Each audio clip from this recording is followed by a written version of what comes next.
ಇವತ್ತಿನ ಈ ವಿಡಿಯೋದಲ್ಲಿ ಸಿಂಪಲ್ ಆಗಿ ಪ್ರೋಟೀನ್ ಇಂದ ಕೂಡಿದ ಆರೋಗ್ಯಕರವಾದ ರೆಸಿಪಿನ ಮಾಡಿ ತೋರಿಸ್ತಾ ಇದ್ದೀನಿ. ಇದನ್ನ ನೀವು ಬೆಳಗಿನ ಬ್ರೇಕ್‌ಫಾಸ್ಟ್‌ಗೆ, ಲಂಚ್ ಬಾಕ್ಸ್‌ಗೆ ಹಾಗೆ ಡಿನ್ನರ್ ಕೂಡ ಇದನ್ನ ರೆಡಿ ಮಾಡ್ಕೊಳ್ಬಹುದು.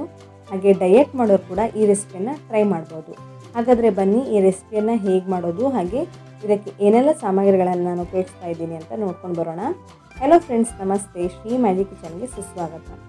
ಈ ರೆಸಿಪಿ ಮಾಡೋದಕ್ಕೆ ನಾನು 1 ಕಪ್ ಆಗೋಷ್ಟು ಕಾಬೂಲ್ ಕಡಲೆನ ತಗೊಳ್ತಾ ಇದ್ದೀನಿ. ಇದನ್ನು ಸುಮಾರು 7 ರಿಂದ 8 ಗಂಟೆ ಹೊತ್ತು ನೆನೆ ಹಾಕ್ತಿದ್ದೀನಿ.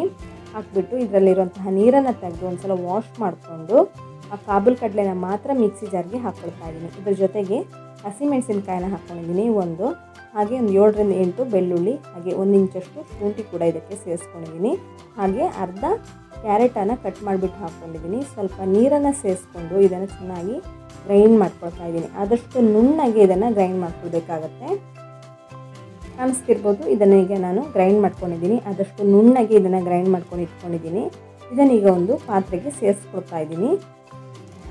ನೀರು ಎಷ್ಟು ಬೇಕಾಗುತ್ತೋ ಅಷ್ಟು ಹಾಕ್ಕೊಳ್ಬೋದು ಗ್ರೈಂಡ್ ಮಾಡ್ಕೊಳ್ಳೋದಕ್ಕೆ. ಈಗ ಇದಕ್ಕೆ ನಾನು ಈರುಳ್ಳಿಯನ್ನು ಹಾಕ್ಕೊಳ್ತಾ ಇದ್ದೀನಿ. ಒಂದು ಮೀಡಿಯಮ್ ಗಾತ್ರದ ಈರುಳ್ಳಿನ ಹಾಕ್ಕೊಂಡಿದ್ದೀನಿ. ಹಾಗೆ ಸ್ವಲ್ಪ ಕೊತ್ತಂಬರಿ ಸೊಪ್ಪನ್ನು ಇದಕ್ಕೆ ಸೇರಿಸ್ಕೊಳ್ತಿದ್ದೀನಿ. ಹಾಗೆ 2 ಟೇಬಲ್ ಸ್ಪೂನ್ ಆಗೋಷ್ಟು ನಿಂಬೆಹಣ್ಣಿನ ರಸನ ಇದಕ್ಕೆ ಹಾಕ್ಕೊಳ್ತಾ ಇದ್ದೀನಿ. ಇದಕ್ಕೆ ಈಗ ನಾನು ಸ್ವಲ್ಪ ಡ್ರೈ ಮಸಾಲವನ್ನೆಲ್ಲ ಹಾಕ್ಕೊಳ್ತಿದ್ದೀನಿ.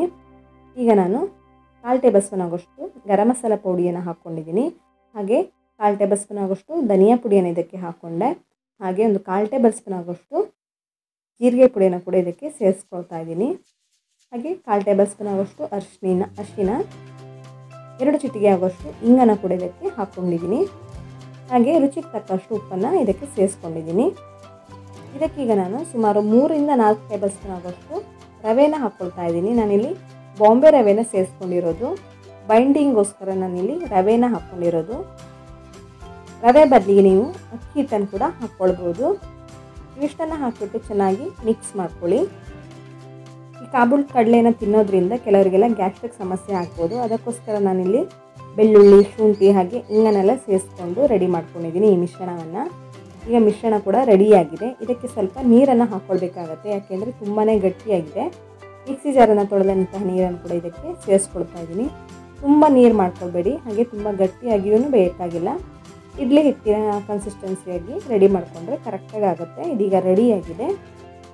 ಈಗ ನಾನಿಲ್ಲಿ ಒಂದು ದೋಸೆ ತವವನ್ನು ಬಿಸಿ ಮಾಡಲಿಕ್ಕೆ ಇಟ್ಕೊಂಡಿದ್ದೀನಿ. ಇದಕ್ಕೆ ಒಂದು 2 ಡ್ರಾಪ್ಸ್ ಆಗೋಷ್ಟು ಎಣ್ಣೆಯನ್ನು ಹಾಕಿಬಿಟ್ಟು ಈ ರೀತಿ ಸ್ಪ್ರೆಡ್ ಮಾಡ್ಕೊಳ್ತಾ ಇದ್ದೀನಿ. ಎಣ್ಣೆ ಕೂಡ ಹೆಚ್ಚಾಗಿ ಏನು ಬೇಕಾಗಿಲ್ಲ, 3 ಅಥವಾ 4 ಡ್ರಾಪ್ಸ್ ಆಗೋಷ್ಟು ಎಣ್ಣೆ ಇದ್ದರೆ ಸಾಕಾಗುತ್ತೆ. ಸ್ವಲ್ಪ ಎಣ್ಣೆ ಬಿಸಿ ಆದ ನಂತರ, ಸ್ವಲ್ಪ ತವ ಬಿಸಿ ಆದ ನಂತರ ರೆಡಿ ಮಾಡ್ಕೊಂಡಂತಹ ಮಿಶ್ರಣವನ್ನು ಹಾಕ್ಕೊಳ್ಬೇಕಾಗತ್ತೆ.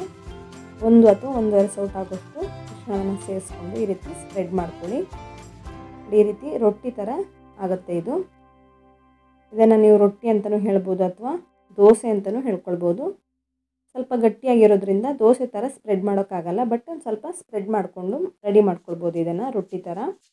ನೋಡಿ, ಕಾಣಿಸ್ತಿರ್ಬೋದು. ಸ್ವಲ್ಪ ಲಿಡ್ಡನ್ನು ಕ್ಲೋಸ್ ಮಾಡಿಬಿಟ್ಟು ಚೆನ್ನಾಗಿ ಬೇಯಿಸ್ಕೊಂಡಿದ್ದೀನಿ. ಒಂದು ಕಡೆ ಬೆಂದ ನಂತರ ಮೇಲ್ಗಡೆ ಸ್ವಲ್ಪ ಎಣ್ಣೆ ಹಾಕ್ಕೊಳ್ಳಿ. ಉಲ್ಟಾ ಹಾಕ್ಕೊಂಡು 2 ಕಡೆ ಚೆನ್ನಾಗಿ ಬೇಯಿಸ್ಕೊಳ್ಬೇಕಾಗತ್ತೆ. 2 ಕಡೆಯೂ ಚೆನ್ನಾಗಿ ಬೆಂದರೆ ರುಚಿಯಾಗಿರುತ್ತೆ. ಗ್ಯಾಸ್ ಫ್ಲೇಮನ್ನು ಮೀಡಿಯಮ್ ಫ್ಲೇಮಲ್ಲಿ ಇಟ್ಕೊಂಡು ಇದನ್ನು ಚೆನ್ನಾಗಿ ಬೇಯಿಸ್ಕೊಳ್ಬೇಕಾಗತ್ತೆ. ಎಣ್ಣೆ ಕೂಡ ಹೆಚ್ಚಾಗಿ ಏನು ಬೇಕಾಗಿಲ್ಲ. ಎಣ್ಣೆ ಬದಲಿಗೆ ನೀವು ತುಪ್ಪ ಕೂಡ ಹಾಕ್ಕೊಳ್ಬೋದು. ನೋಡಿ, ಈ ರೀತಿ ಸ್ಪಾಟ್ ಬಂದಿದೆ. 2 ಕಡೆ ಚೆನ್ನಾಗಿ ಬೆಂದಿದೆ. ಈಗ ಇದನ್ನು ತೆಗೆದೊಂದು ಪ್ಲೇಟ್ಗೆ ಹಾಕ್ಕೊಳ್ತಾ ಇದ್ದೀನಿ. ಉಳಿದಂತಹ ಮಿಶ್ರಣವನ್ನು ಕೂಡ ನಾನು ಇದೇ ರೀತಿ ಮಾಡ್ಕೊಳ್ತಾ ಇದ್ದೀನಿ. ತುಂಬಾ ರುಚಿಯಾಗಿರುತ್ತೆ. ಇದನ್ನು ನೀವು ಚಟ್ನಿ ಜೊತೆ, ಸಾಂಬಾರ್ ಜೊತೆ ತಿನ್ಬೋದು.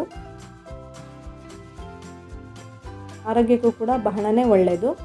ಇದ್ರ ಜೊತೆಗೆ ನೀವು ಬೇರೆ ತರಕಾರಿಗಳನ್ನೆಲ್ಲ ಹಾಕ್ಕೊಳ್ಬೋದು. ಬೀಟ್ರೂಟ್, ಕ್ಯಾಬೇಜ್ ಹಾಗೆ ಕ್ಯಾಪ್ಸಿಕಮ್ನೆಲ್ಲ ಹಾಕ್ಕೊಳ್ಬೋದು.